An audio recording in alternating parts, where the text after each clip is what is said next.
Hello everyone, and welcome back to another episode of Inside Tamriel. As always, I'm your host Guardiangamer, and let's get to the news.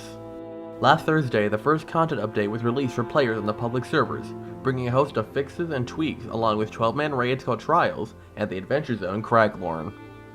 Nearly every aspect of the game has been touched up in this update, from quest changes, bug fixes, and ability tweaks. While some bugs still persist, the update has been well received. For the full patch notes, check below. Now, one new event that has occurred revolves around Craglorn itself, and how it allows you to grind and rise through the veteran levels very quickly. Whether this is intentional or something that will be changed, we'll have to wait and see.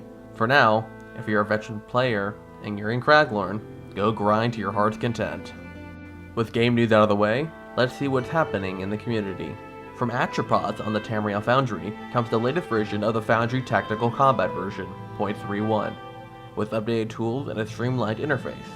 Also from Tamriel Foundry comes a guide from Shalinoth to tell you all about dark angers and what to do when you encounter one. This is a helpful guide for people who are first starting out with the game. On TESO Elite comes a guide from GJ Dart about shrines and how they can be used to respec your skill points, change your attributes, and have marriages. If you want some more to think about Craglorn and the rest of the changes that have occurred, you might want to check out episode 12 of the TESO Elite podcast. Over on TESO Life comes an updated version of the ESO skill calculator. This new version is designed to be compatible with the content update that involves Craglorn. Older builds submitted before this patch are still valid, but might be inaccurate in certain areas because of the tweaks that ZeniMax has done to certain abilities. Finally, for those of you who are into the lore of the Elder Scrolls, Shoddycast has released a new video in their Elder Scrolls lore series. This one talks about the Daedric Prince of Spurned and Ostracized, Malakath, the fallen hero god Trinimac, and the patron Daedra of the Orcs. With the news out of the way, let's see what's happened in PvP for Wabbajack server starting Thursday, May 22nd, 2014. By Thursday evening, the Aldmeri Dominion held most of the southern side of Cyrodiil, while the Daggerfall Covenant was slowly being pushed back by the Ebonheart Pact.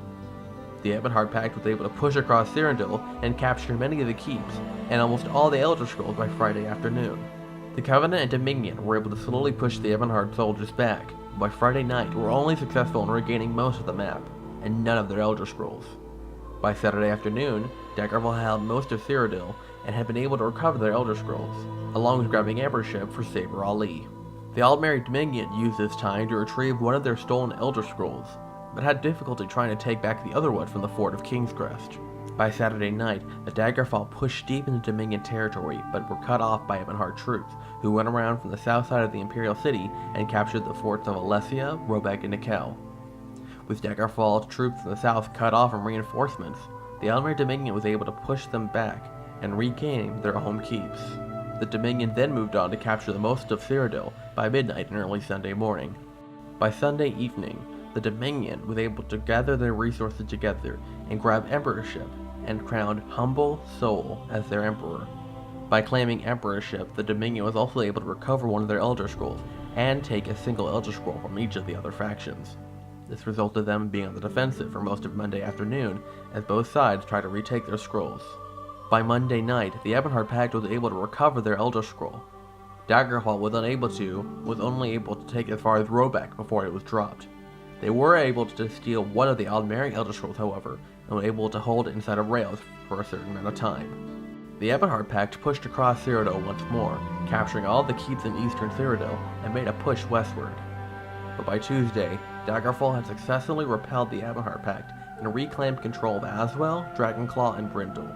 The Ebonheart pushed southward into Aldmeri territory and stole the last Dominion scroll and stored it in King's Crest. By Tuesday night, the Dominion pushed the Ebonheart out of their home territories and was able to take back their stolen Elder Scroll from rails, and made a number of raids into Daggerfall territory to cut off their supply lines. As of Wednesday afternoon, the Ebonheart Pact owned much of Cyrodiil and controlled many of the Elder Scrolls. Nevertheless, the Daggerfall and Dominion troops still hold out and try to fight.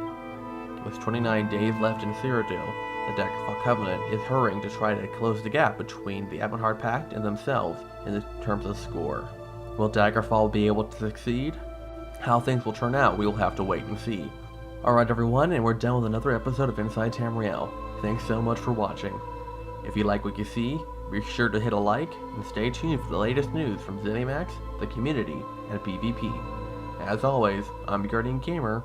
Good night.